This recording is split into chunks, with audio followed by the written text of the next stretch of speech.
you'll have an abundance of both.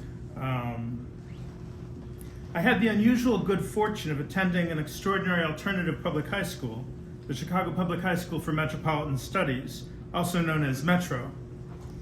Reflecting the population of the city as a whole, from whom students were drawn by lottery, the student body was predominantly African American, and the leadership of the staff, the administrative and teaching staff, were led by people of color. There was some ethnic diversity maintained by quota, of which I was a direct beneficiary. The philosophy of the school, that the city was our classroom, and that we were all to embrace its opportunities for learning in a spirit of fellowship, was my first vision of academic excellence, and the school remains, after a BA from Reed College, an MA from the Fletcher School of Law and Diplomacy, and a PhD in history from Yale University, in many ways the best educational institution with which I have been associated, certainly the one most successfully combining joy and the pursuit of liberation with instruction. If you were a student at Metro and were interested in marine biology, as I was, you could take classes at the Shedd Aquarium. If you were interested in art, you could take classes at the Art Institute. If you were interested in theater, you could go to Second City. If you were interested in social studies, you could join an oral history project, as I did, and interview interesting Chicagoans, most memorably Alfreda Duster, Ida B. Wells' daughter. There were also some regular classrooms in the school without walls, and you could get advanced credit for taking classes at colleges in the city. Everyone, as a mark of both respect and love, was on a first-name basis. When I returned for an all-classes reunion in 2010, for a school that had only existed between 1971 and 1991, I was all puffed up with my degrees and had Dr. Schwartzberg on my name tag. Nate Blackman, the principal, took me in with a glance and said warmly, "Hi, Steve," which immediately reminded me that equality and right relations are what really matter in life. I don't know how I could ever have been so overeducated as to forget that basic truth, but I've remembered it since. While in high school, I joined a national political organization, the Young People's Socialist League, the YPSL. The national chairman of the adult organization, the Social Democrats USA, was the civil rights organizer Bayard Rustin. Bayard was the single greatest influence on my political outlook, and his faith in the cause of human dignity became my faith. As he once put it, "My activism did not spring from my being gay, or for that matter from my being black. Rather, it is rooted fundamentally in my Quaker upbringing and the values that were instilled in me by my grandparents who reared me. These values are based on the concept of a single human family and the belief that all members of that family are equal. Adhering to those values has meant making a stand against injustice to the best of my ability whenever and wherever it occurs." I learned a lot from Bayard about the moral authority of nonviolence and about the courage on which it rests. The most important lesson I learned from him is that a community fighting for justice fights for all, or it is fighting for nobody, least of all itself. Because we seek to stand in the center of progress toward democracy, Bayard argued, we have what he called a terrifying responsibility to the whole society. It is a sense of responsibility that I hear writ large among the peoples of the native nations whenever they speak of all our relations. We are all of creation and always already share in the spiritual sociality constituted by that truth. That spiritual sociality, in turn, requires us to use what I call our spiritual lateral lines so that such good teachings as those of the Anishinaabe concerning love, truth, bravery, humility, wisdom, honesty, and respect become deeply felt, and the resonances of their reality can be sensed in the body politic and not merely be imagined intellectually. The seminar that had the greatest influence on me as an undergraduate at Reed College more than 40 years ago was one in Max Weber's political sociology taught by Edward Shills, who'd already been teaching at the University of Chicago for half a century when he came out to Portland for a semester at Reed in 1982. Shills had been close to the intellectual heart of the American empire as a key figure in the Congress for Cultural Freedom in the post-war decades, one of the few who knew from the very beginning of its relationship with the Central Intelligence Agency. He used to say, "I no longer know where Max Weber's thought leaves off and mine begins." For years, I could say much the same with regard to Shills' thought and my own. This is no longer the case.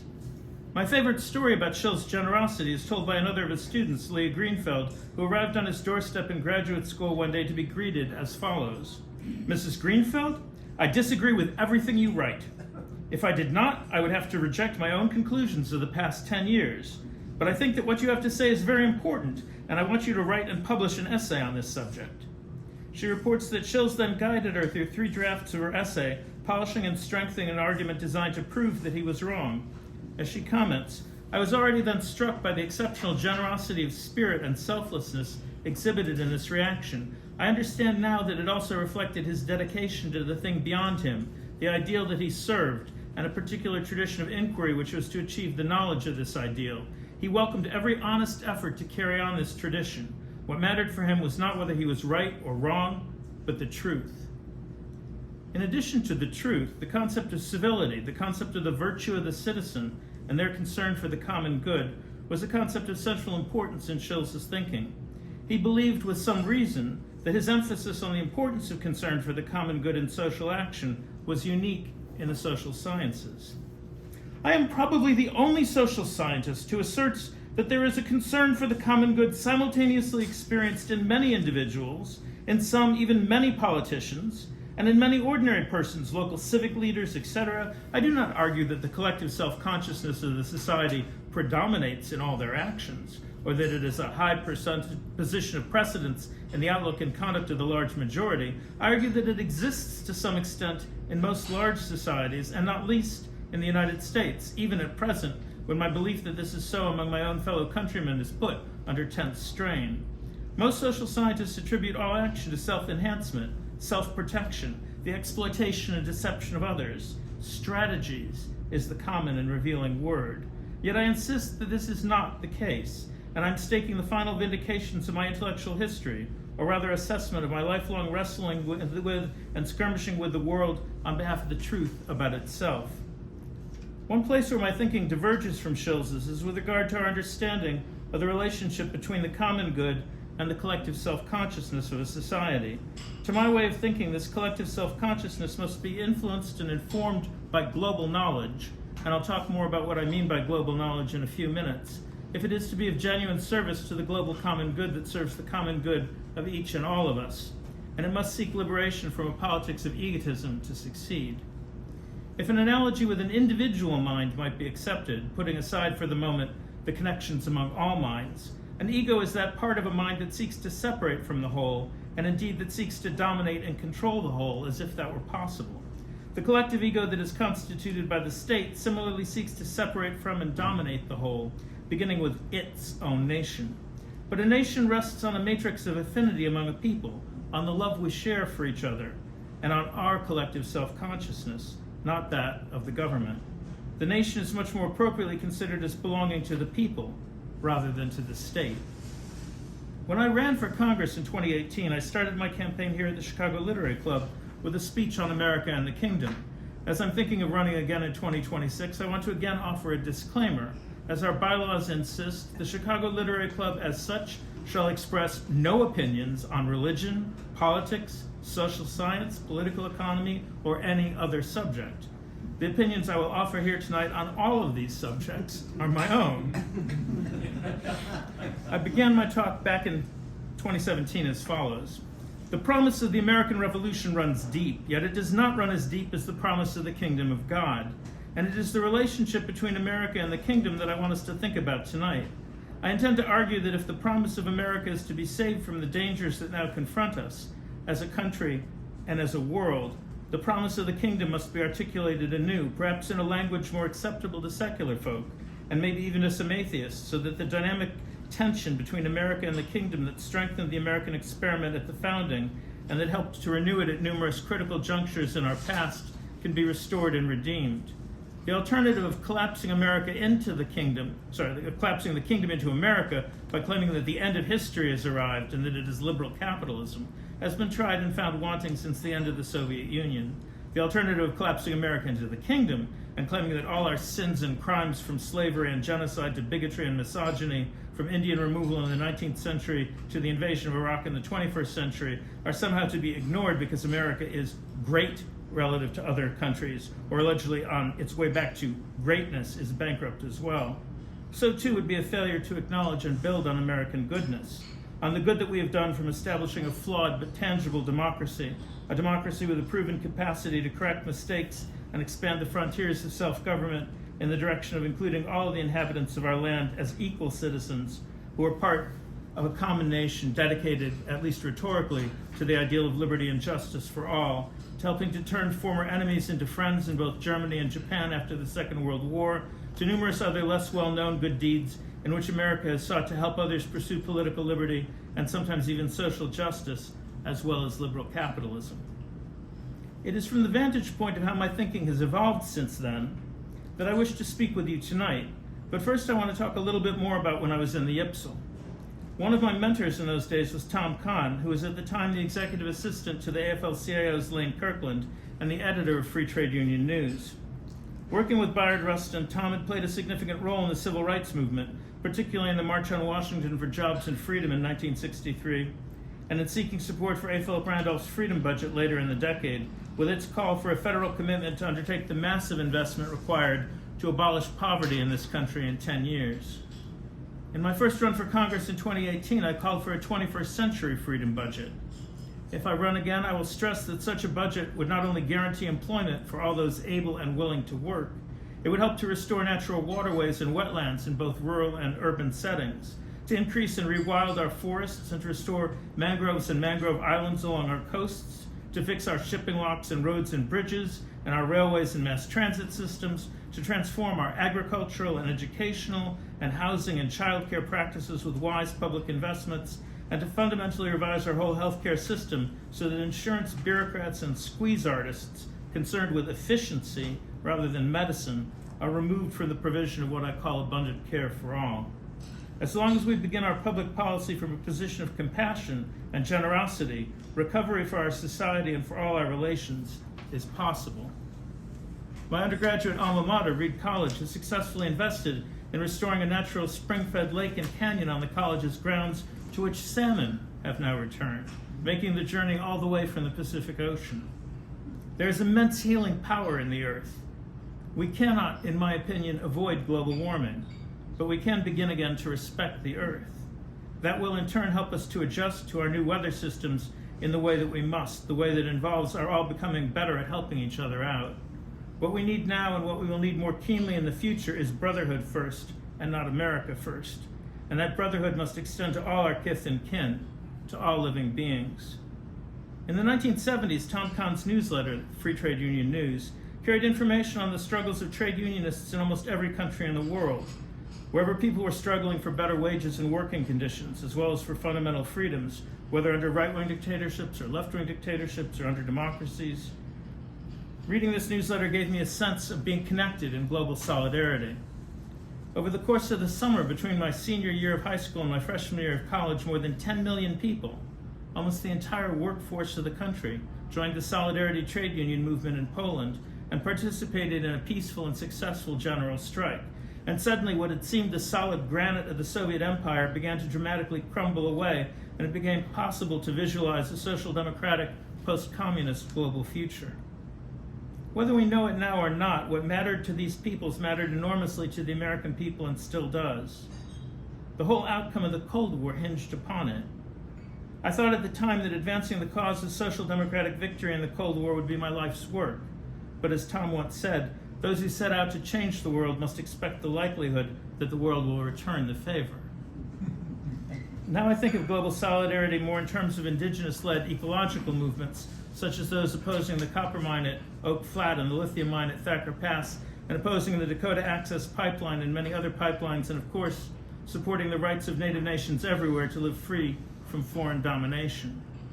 The American empire, whose imperialism I once hoped to see transformed and extended by civility in a social democratic direction, I now see as the political center of the problems that need to be remedied with global knowledge, problems that stand in the way of more genuine self-government everywhere on the planet.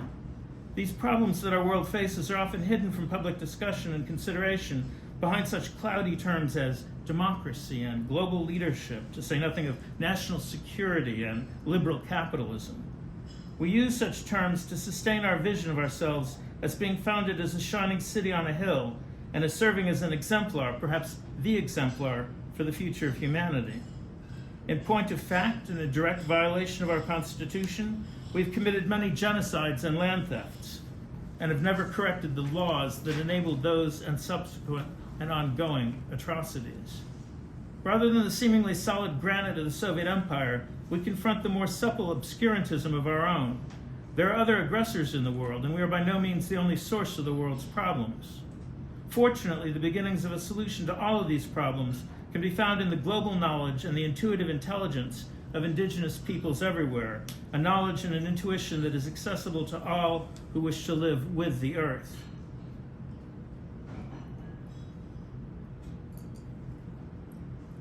In my speech in 2017, I suggested that one could catch a glimpse of the kingdom of God by reading the Cherokee jurist Steve Russell's wonderful book, Sequoia Rising: Problems in Post-Colonial Tribal Governance. Consider, I suggested, the truly extraordinary compassion and generosity behind Russell's words as he remarks on an almost bottomless well of collective guilt that keeps the modern beneficiaries of genocide from finishing the job. And then later adds, "We know the colonists could not now go home if they were so disposed. Our lot is intertwined with the colonists as black South Africans are with the British and the Dutch. They have nowhere to go. While they've not historically been the best of neighbors, they are still our neighbors, and we must do our best to civilize them." At that point, I thought of civilization, especially as Steve Russell used the term, in the sense of becoming more ethical people and better neighbors, as a path that could open to the breaking in of the kingdom, and thought of divinity in an exclusively transcendentalist language. In other words, I thought of divinity as entering our world from heaven above and as promising to someday bring heaven to earth. Now I am more inclined to see divinity in an immanentist language, emphasizing the sacredness of the earth and her cosmic society, and to see civilization more along the lines of the Mohawk Nation at Akwesasne's basic call to consciousness of 1977, a statement that was released nearly 50 years ago at a time when some international gatherings were prevented by certain states from even using the term indigenous peoples, lest there be pressure to recognize the equal rights of these peoples as sovereign nations who are entitled to be treated as independent states free from foreign domination, as indeed they are.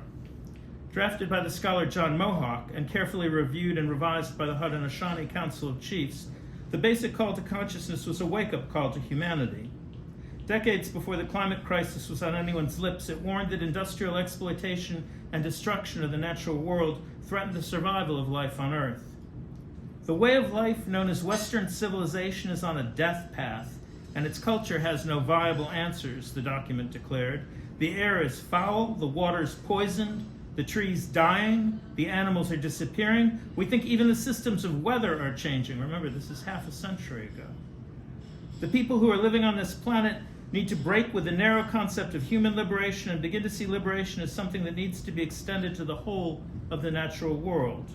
What is needed is the liberation of all the things that support life: the air, the waters, the trees, all the things that support the sacred web of life. Living with the earth, instead of seeking to dominate her, gives rise to what I call creational identities. These identities are rooted in the fact that all living beings, animate and inanimate, are our kith and kin and form a beloved community of which human beings are a small and dependent part, who are responsible to act with respectful, reciprocal, trustworthy, and consensual conduct towards all life in pursuit of alignment with the balance and harmony and abundance of the earth and her cosmic society. Knowledge of this responsibility, of this ontological truth, is what I call the foundation of global knowledge, the foundation of those aspects of indigenous knowledge that are perhaps easiest for non-natives to apprehend. When I say easiest, I do not mean to suggest easy. It took me a long time to wrap my mind around the idea that I'm no better than a bird or a bear, or for that matter, a plum tree. That if I was serious, I had to give up my spurious ideas of superiority and open myself to the sacredness of all life. This doesn't mean, obviously, that one cannot eat, but it does imply a deep sense of gratitude to the spirits of the plants and animals who provide the food I eat with their bodies. It also means, and this surprised me, that I never feel alone. I have my own belonging in a beloved community of which I will always be a member. The great Confucian scholar Zhang Zai sought to share something that I would consider resonant with such global knowledge 1,000 years ago. Heaven is my father, and earth is my mother, and even such a small creature as I finds an intimate place in their midst. Therefore, that which fills the universe I consider as my body, and that which directs the universe I consider as my nature. All people are my brothers and sisters, and all things are my companions. Global knowledge requires overturning what the American Bar Association calls federal Indian law. This is a body of law that is not made by the peoples of the native nations, this continent, the native nations of Turtle Island, but rather one imposed upon them on the basis of Supreme Court precedents that are repugnant to the written Constitution of the United States, as well as to the international laws and usages that have been part of life on Turtle Island since millennia before the Euro-Christian invaders arrived, and which still constitute the true unwritten Constitution, the deepest legitimate source of the law of this land. The dominant narrative in our world speaks of secular national identities, replacing in earlier ages religious identities, or at least largely subordinating and attenuating their hold on who we see ourselves as being, and so determining our understanding of our own relationship to the law. There's hardly any space in this secular dominant narrative, or for that matter, in its formerly dominant religious antecedents and their remnants, for global knowledge, except perhaps as an eccentric personal choice. There is an alternative narrative offered by those who have what my friends Steve Newcomb and Theokas and Ghosthorse call the view from the shore. This view involves the perspectives of hundreds of distinct native nations, but even without great study of the perspectives of those on the shore, the perspectives of those watching the ships of the dominators carrying their system of domination with them. They're observations that they share with which one can begin to discern a different reality. They all maintain that the claim that one can discover an already inhabited land, and by that discovery assert a right over the land and its inhabitants, is absurd and dishonest. They all view the consequent violence by which the discoverers and their heirs and successors have sought to dominate the peoples and lands of the native nations and force a foreign cultural pattern upon them as a violation of any meaningful conception of justice or right relations. To these observations, I will add that the absurdity and the dishonesty, and above all the illegality and illegitimacy of the consequent violence, was seen as such by the best Western practitioners of the law of nations, such as the 16th century Dominican jurist Bartolomé de las Casas and the 18th century Pennsylvania jurist and constitutional architect James Wilson. According to Las Casas, war against the Indians, which we call in Spanish conquistas, is evil and essentially anti-Christian. War against the Indians is unlawful. According to Wilson, we have no right over the Indians, whether within or without the real or pretended limits of any colony. And, as if to put the sharpest possible point on the issue, Wilson went on to stress to the Continental Congress in July of 1776, grants made 3,000 miles to the eastward have no validity with the Indians. I will admit that whether the true universalism to which I aspire is either possible or desirable is an open question. It is beyond doubt, however, that the false universalisms associated with this passing age, whether religious or secular, have wrought more devastation and destruction than the mind can grasp, and that any universalism that fails to respect indigenous ontologies, that fails to address indigenous understandings and experiences, is so inadequate as to be false. A true universalism must involve recognition that the law need not derive from either secular or transcendental divine authority, but can emerge from the earth and her cosmic society and need not in any way involve domination. Failing to accurately perceive the nature of law in much of the indigenous world, both Las Casas and Wilson and their allies were at a disadvantage in seeking to defend the societies based upon it from the idolatrous variant of Christianity that became ascendant in 16th century Spain and which reemerged in 19th century United States Supreme Court decisions in Protestant and secular guise, before attaining ascendancy again globally, particularly through secular European imperialism, but even as decolonization spread from Latin America to Africa and Asia, leaving in its wake nation states rather than genuinely self-governing peoples. The reemergence to ascendancy of this idolatrous variant of Christianity took place after an enlightenment and a democratic revolution that had sought something markedly different and better than a religious fanaticism which made of the nation almost an object of worship and that justified extreme, nationalist, treaty-breaking violence in Christian terms.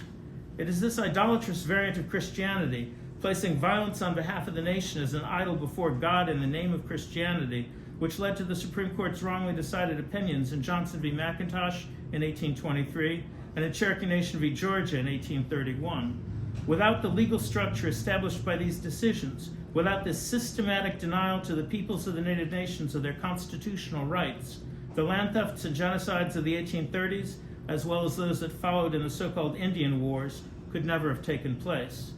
According to Supreme Court Chief Justice John Marshall's opinion in Johnson, the mere presence of representatives of a Christian people, this is the language of the Supreme Court decision, a Christian people on this side of the Atlantic necessarily diminished the sovereignty of the heathens, the native peoples, and gave an ultimate dominion to the discoverers, whereby they claimed a title over the land and a right to dominate the native peoples, a degree of sovereignty over them to be in their government. That Marshall's position in Johnson and in Cherokee Nation is still ascendant in the law perhaps reflects the discomfort that would be felt if it was widely recognized that the Supreme Court had covertly sanctioned a series of genocides and land thefts, primarily by unilaterally changing the name of one of the parties to a treaty, as if calling the Cherokee Nation domestic and dependent rather than a foreign state should have had any effect at all on their constitutional right to their treaty-guaranteed dominion. Without respect for the constitutional rights of the native nations in the Supreme Court, the Congress and the President were free to commit the land thefts and genocides that they wished to undertake. There was massive public opposition, at least initially, and the vote in the House of Representatives was very close, 102 to 97. But the democratic institutions of the United States were all on the wrong side. Our country and our world need the United States to adhere to what I call the Treaty Supremacy Clause of the Constitution. All treaties made or which shall be made under the authority of the United States shall be the supreme law of the land, and the judges in every state shall be bound thereby, anything in the Constitution or laws of any state to the contrary notwithstanding. This is the language of Article 6, Section 2 of the Constitution, in conjunction with the right of tribes and other nations to sue states of the Union in Article 3, Section 2's grant of jurisdiction to the judiciary in all cases arising under treaties, made explicitly original jurisdiction in the Supreme Court in all cases to which a state of the Union is party. At a deeper level, our country and our world need a revival of natural law, not so much as it was understood by the best of its Western practitioners, such as Bartolomé de las Casas and James Wilson, but more as it was and is understood by the elders of the peoples of the native nations of Turtle Island, especially when they speak of respect for all our relations. Only such a revival can make the meaning of sovereignty clear and universally intelligible across the global great divide in world politics between those who believe in benevolent authority, however variously defined, and those who do not. This will involve a radical rethinking not only of the secular foundations of the modern age, but also the religious antecedents of which these secular foundations are largely unthinking articulations, such as the claim that human beings are separate from and superior to the natural world. I do not mean to draw a simple line between God's alleged instruction to dominate the natural world in Genesis 1:28, an instruction reiterated after the flood in Genesis 9:2, and the dominationist politics that plague our world, but I think George Manuel of the National Indian Brotherhood, known today as the Assembly of First Nations, was onto something when he said, "Perhaps when men no longer try to have dominion over the fish of the sea and over the fowl of the air and over every living thing that liveth on the earth, they will no longer try to have dominion over us. It will be much easier to be our brother's keeper then." The age of apocalypse that began for the peoples of the native nations more than 5 centuries ago along the west coast of Africa before crossing the Atlantic, the age of apocalypse that began with what the Euro-Christians would come to call the age of discovery, now promises to engulf the planet as a whole in what that great poet of the people, John Trudell, calls technologic civilization. This may wind up intensifying the horrors rooted in the violence and dishonesty of this age, or perhaps will open instead to something dramatically different and fundamentally better. Trudell expressed the view that life and time, and with them evolution, are on our side. It is important, he maintained, to be an evolutionary rather than a revolutionary. Those behind the dominationist-driven machine are incredibly violent and cannot be outfought. They must be outthought instead. The creational identities to which I referred earlier are a matter of ontological truth for those who have eyes to perceive this truth. For those who do not, it should still be noticeable that these identities exist and that they are associated with epochs and with regions of the globe that have their own ways of understanding the law. These ways are as different from those marked by religious identities and national identities in this regard as the latter are from each other. Yet the reality of these creational identities has almost completely escaped notice among the advocates of the dominant narrative. This has been a great loss to all of us, but particularly to those caught up in the dominant narrative who have sought to advocate for democracy and human rights without knowledge of the social self-understandings and traditional practices that have been essential for the genuine self-government on Turtle Island for millennia. Democracy and human rights as we know them, better than raw dictatorships as they may be in some regards, can nevertheless be considered as a failed attempt to enter or re-enter into millennia of indigenous culture and history, a failed attempt to emulate the more genuine self-government of the peoples of the native nations and belong to the land and to fellowship with her inhabitants, rather than to see the land and its inhabitants as the property of any ruler. For those on the side of the global Great Divide who believe in benevolent authority, however variously defined, who would distinguish sharply between what they consider legitimate and malevolent authority, a politics of domination is seen as desirable or as a necessary evil, provided it is not conducted by what they consider malevolent authority. This belief in benevolent authority can be considered as a call for love and a fearful response to life. Attempting to emulate the more courageous response to life of the peoples of the native nations, although without giving them any credit, the Society of the United States was founded with the aspiration of realizing a simple principle, the sovereignty of the people. It was the American people, before the existence of any of the states, who rallied together in support of the Declaration of Independence. It was the American people whose love for one another and for their desire to maintain their liberties in the face of British aggression formed them into one body. The mind of that body is the American nation, and the ego of that mind is the American government, which, according to the theory of American democracy, must always be kept in check by the vigilance of the people, so that it is their servant and not their master. This theory of American democracy was articulated most eloquently by James Wilson in his law lectures in 1790-1791. The entire House of Representatives and Senate of the United States, and the entire Pennsylvania House of Representatives and Senate as well, attended the first of these lectures, as did the President and Martha Washington, and the Vice President and Abigail Adams, and they are a marvel to read. They provide an authoritative context in which to understand the intentions of the framers of the Constitution in terms of the revolutionary American democratic jurisprudence that helps inform it, and which has in the past enabled reform movements to appeal to the Constitution as if it were a promissory note. When I say that in free states the law of nations is the law of the people, I mean that as the law of nature, in other words, as the will of nature's God, it is indispensably binding upon the people, in whom the sovereign power resides, and who are, consequently, under the most sacred obligations to exercise that power, or to delegate it to such as will exercise it in a manner agreeable to those rules and maxims which the law of nature prescribes to every state, for the happiness of each and for the happiness of all. How vast, how important, how interesting are these truths. They announce to a free people how exalted their rights, but at the same time, they announce to a free people how solemn their duties are. What American democracy lacked from the beginning was a detailed social self-understanding among the American people of how to overcome the American ego, especially how to overcome the American federal and state governments, an understanding grounded in indigenous ontologies and practices rather than in the largely ineffectual abstractions of the Enlightenment and its notions of virtue. These notions and abstractions proved unable to cope with the licentious character of the hybrid of 15th century religious and nationalist jurisprudence, the doctrine of Christian discovery, that formed the basis for states' rights and its defense of slavery, and which, after it was nationalized as the basis of U.S. property law in Johnson v. McIntosh in 1823, set the stage for the land thefts and genocides of the 1830s, as well as those of the Indian Wars that followed, and such subsequent horrors as the boarding schools and the exploitations and oppressions and treaty violations that continue to this day. We cannot change a past in which President Andrew Jackson was specifically warned by his Secretary of War, Lewis Cass, in September of 1831, that without adequate preparations, great sufferings must be encountered upon the journey, and many will doubtless perish.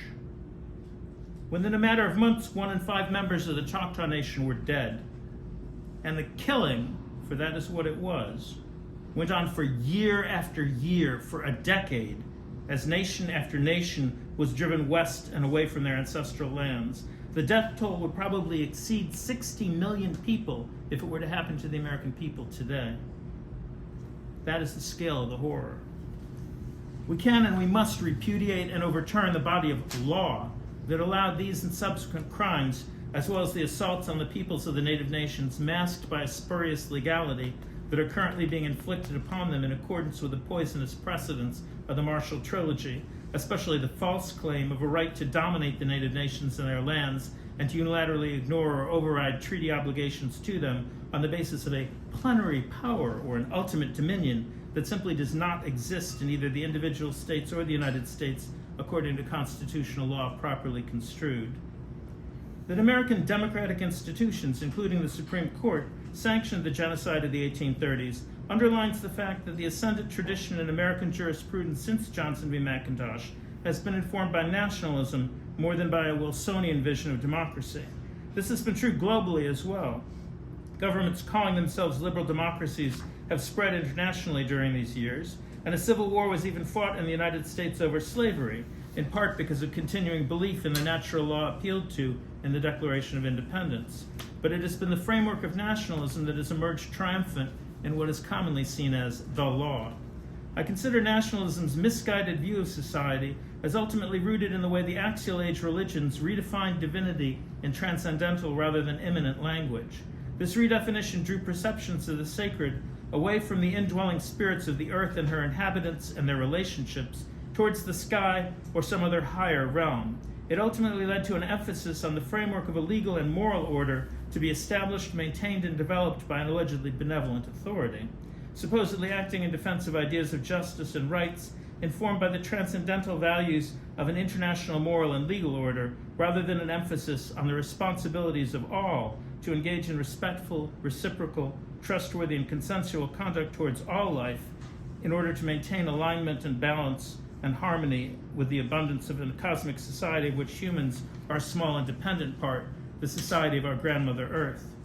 As nationalism gained the ascendancy in the social self-understanding of modern societies, perception of the sacredness of this international moral and legal order originating in or revealed through transcendentalist religion was in turn largely redefined away so that a nation's will, however variously discerned, was seen as the only just source of authority with nothing above it to which it was answerable, and its will alone as the lawful measure of orderly conduct. As the Abbé Sieyès put it in his famous pamphlet of 1789, What is the Third Estate? But how, in the light of this, is it possible to claim that the nation itself ought to have been given a constitution? The nation exists prior to everything. It is the origin of everything. Its will is always legal. It is the law itself. It is a nationalist understanding of the law that enabled the land thefts and genocides of the 1830s and afterwards to receive the legal sanction of the democratic institutions of the United States. This understanding remains the ultimate legal framework of liberal democracy in all of the countries where it is present to this day. It is also the ultimate legal framework of numerous nationalist dictatorships. But this framework itself is deeply rooted in the doctrine of Christian discovery, with its claim that Euro-Christian nations can, in effect, do whatever they want to those deemed outside the body of Christ. In the words of the papal bulls Dum Diversas in 1452 and Romanus Pontifex in 1455, King Alfonso V of Portugal and his descendants were authorized to search out and enslave in perpetuity all Saracens, pagans, and other enemies of Christ wheresoever placed. Following this, in order that barbarous nations may be overthrown and brought to the faith, various papal bulls sanctioned Spain's invasion of the so-called New World, somehow allegedly giving to Spain's monarchs, Ferdinand and Isabella, the aforesaid countries and islands, thus unknown and hitherto discovered by your envoys, and to be discovered hereafter, provided, however, they at no time have been in the actual temporal possession of any Christian owner, together with all of their dominions, cities, camps, places, and villages, and all rights, jurisdictions, and appurtenances of the same. This was, and its legacies continue to constitute, a profound assault on what I've called global knowledge, a profound assault on indigenous ontologies, as well as on countless persons and nations. No nation wishes to be ruled over by a foreign state, but to emphasize the choice made by a national who is a ruler as a manifestation of a nation's will, to emphasize that choice and that will as the heart of what is meant by sovereignty, rather than to emphasize the responsibilities of the people in their entirety under an international legal and moral order as in Wilsonian democratic jurisprudence, is a profound mistake. Even a Wilsonian understanding of sovereignty, however, is far removed from what sovereignty means within the context of more genuine forms of self-government. Sovereignty for those who seek to live with the earth rather than to dominate her.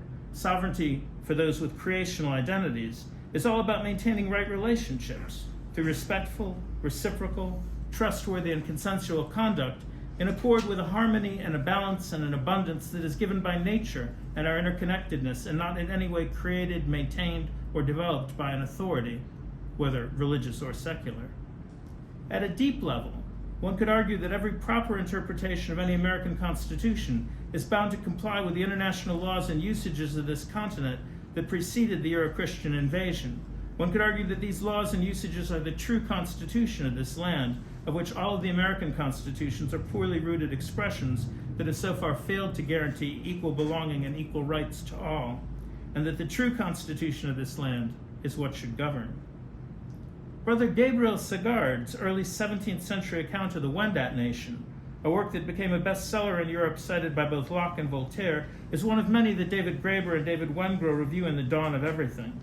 Consider the legal principles implicit in the views Sagard and others reported upon as a window onto the true Constitution.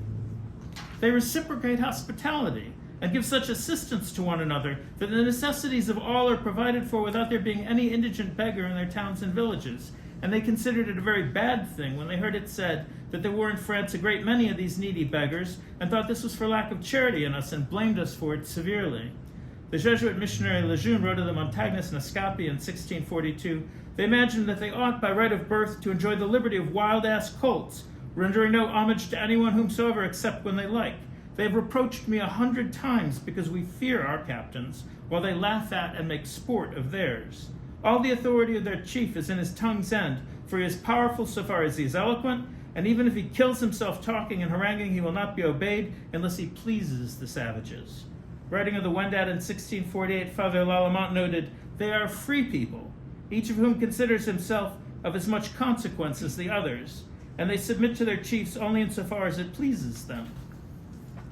It is only as native scholars have addressed the spiritual and ontological foundations of their own societies, as for example in God is Red by Vine Deloria Jr. and Ajeya Adizi, Worldview, Language, and the Logics of Decolonization by Mark Freeland, that they have begun to become more accessible to academic audiences. The works of some rare outsiders, such as Marshall Sahlins' recent The New Science of the Enchanted Universe, are also helpful. In Radical Wholeness, Philip Shepard shows something of how modern culture enforces divisions within each of us and among all of us, depriving our world of the qualities we most want to experience: connection, peace, grace, simplicity, clarity, and the like, all of which arise from a sense of wholeness. From such a perspective, knowledge and ethics form a unity, in contrast with the allegedly interchangeable character of power and knowledge in modern culture. The intellectual historian Donald Fleming, another mentor, once told me that we can never leave the religion in which we've grown up, adding that I should have some sympathy for him as he was raised a Calvinist. Although I was baptized in 2006 and am obviously influenced by Christian thinkers, such as the Dominicans Bartolomé de las Casas and Herbert McCabe, I was also raised in a Jewish household, and my thinking continues to resonate with Jewish thinkers such as Adina Allen, Jacob Taubes, and Danya Ruttenberg. For those of us who grew up in the shadow of the Holocaust, never again meant never again should this happen to any people. Not merely some sort of ethno-nationalist, never again should this happen to us, as seems to have been the case for those Israeli Jews and their allies who have themselves proved capable of complicity in apartheid and genocide. To see newsreel footage as a small child of piles of soap bars and lampshades who had once been part of the bodies of members of one's community was traumatic. This trauma acquired an additional edge as I came to learn how much less difference there was between Nazi Germany and Andrew Jackson's America than is commonly supposed. I'm highly cognizant of lineage and the love of my parents in shaping my outlook, and especially the fact that my mother is a doctor and my father a lawyer. My mother's mother was a child psychologist, and my mother's father an economist and speechwriter for FDR.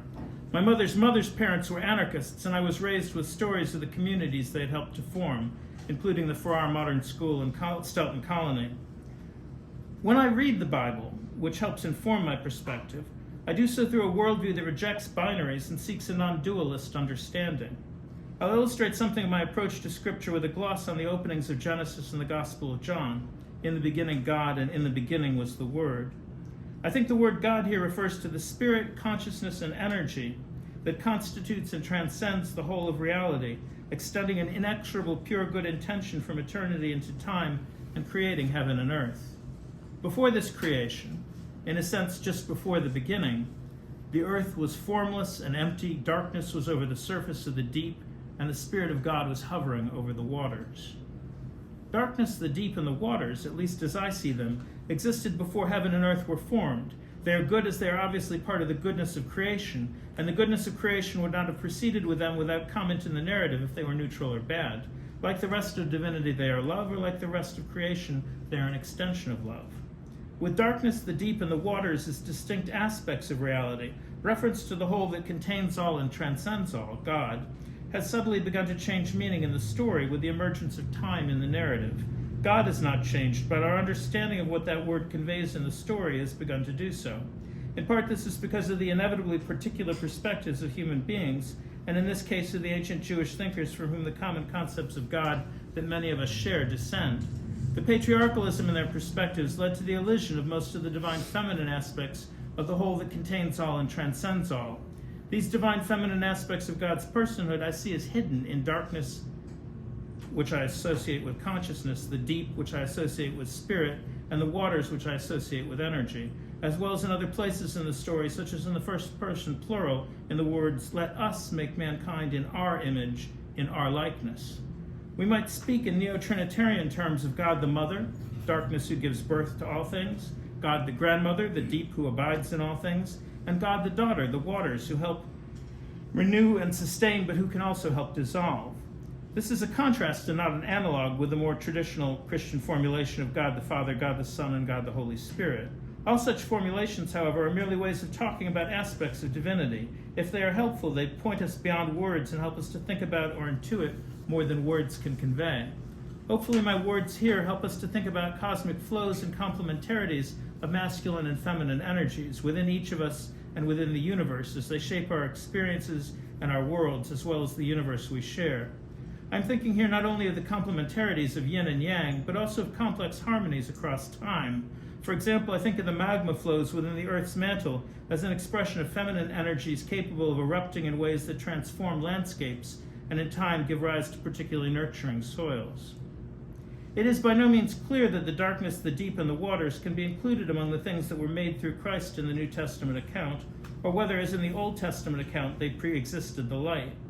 There is a hint in the narrative of an antagonistic relationship, or at least a tension, between the darkness and the light, for it is said, "The light shines in the darkness, and the darkness has not overcome it." And yet, as King Solomon noted, the Lord has said that he would dwell in thick darkness, which suggests a friendlier and more intimate relationship. In any case, the New Testament stresses that it was through the Word that all things were made that have been made. From my perspective, there is thus at least a residual trace of Christ in everything that has been made, along with an indwelling divine spirit and soul in each and every entity.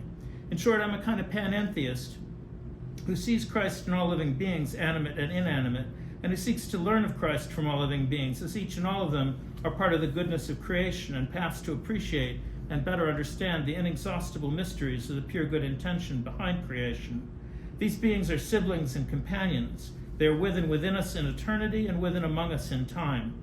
That is what I think it means to be made in the image of God, that we are made able to love one another and meant to love one another as God has loved us.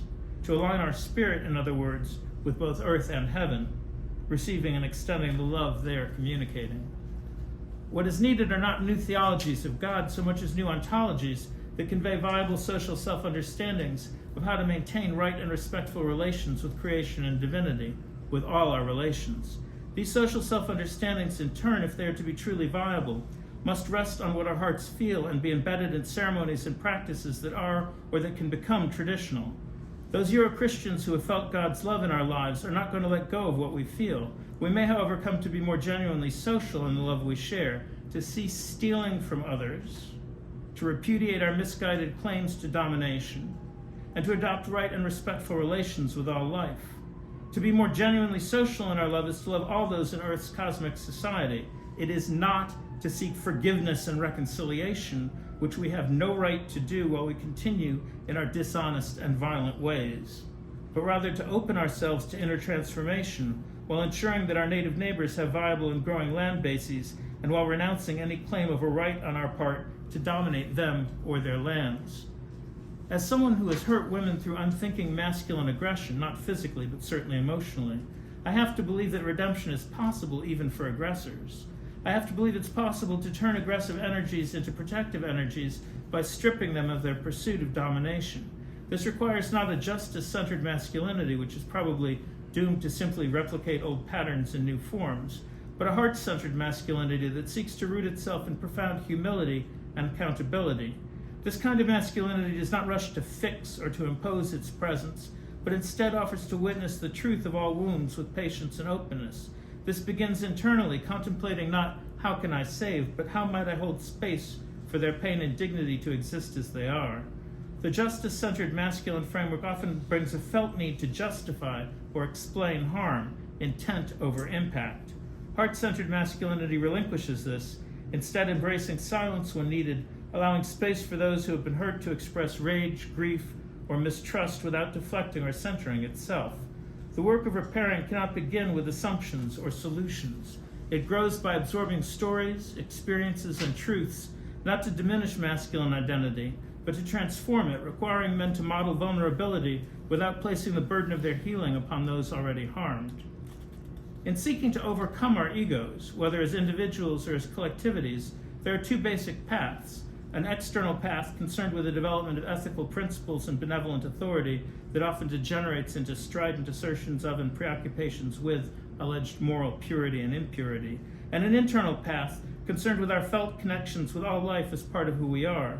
The latter is a spiritual path concerned with our true selves as unique expressions of everything else in the universe, with a spiritual truth, in other words, that we are all kith and kin to all living beings, including the earth, in a universe that is itself alive. To this I would add that I consider my spirit to be part of a cosmic unity through the spiritual sociality of all bodies, as I think of each body in the universe as a unique expression of everything else in the universe, from the smallest subatomic particles or superstrings, if such even exist, to the largest superclusters of galaxies and beyond. We are all made of the same stuff, just arranged differently: spirit, consciousness, energy, and matter. And matter is, at least as I perceive reality, a phase of consciousness. It is no less precious for being such, for being, as we all are, of creation. In a sense somewhat analogous to the way ice is a phase of water, the spirit, consciousness, and energy that fills and transcends the universe formed matter and created heaven and earth. That, at any rate, is part of the perspective from which I write. We may not, as the physicist Brian Greene has suggested, be more than the sum of our particles, but we need not adopt a false universalism parading as science, whereby these particles are conceived of as some kind of incredibly small and pixelated lifeless stuff that is somehow not bound up with consciousness, spirit, and energy with all of the rest of us and what we most cherish and who we are. That would be to adopt a depraved and deprived view of what matter is. At least as I see matter, to reiterate, each particle is a unique expression of everything else in the universe. Each of us, and by us I mean all life in a universe that is filled with different forms of more and less vibrant and vigorous life. Each of us contains among a cosmos of other heavenly bodies an earth, a moon, and a sun that are engaged in a great cosmic dance with those of others. Our suns are constant sources of the light and warmth and love that we share, and our moons are open to both receive and reflect the light and warmth and love of others' suns, and simultaneously to be enfolded in the embracing presence of darkness and the deep. Our earths perceive the waxing and waning of the reactions of our moons to others' suns, and also the rising and setting of these suns as we all circle and spiral around one another. When I say that everything is alive, I mean to suggest that in addition to an earth, a moon, and a sun, everything has a breath and a beating heart within itself, and everything remembers in the fibers of its being the beating heart of its mother. Before we knew words, we knew music. The prosody of our mother's heartbeat when we were in the womb was part of our first experience of the constancy of unconditional and ubiquitous love. Our awareness of our own heartbeat and its relation to our mother's was our first song. And all of this, part of the deep origins of the rhythms of the heavenly music that guides us in our great shared cosmic dance. The kingdom of God is already among us and within us, if we will only turn towards the earth and seek to live with her and her cosmic society without domination. Thank you.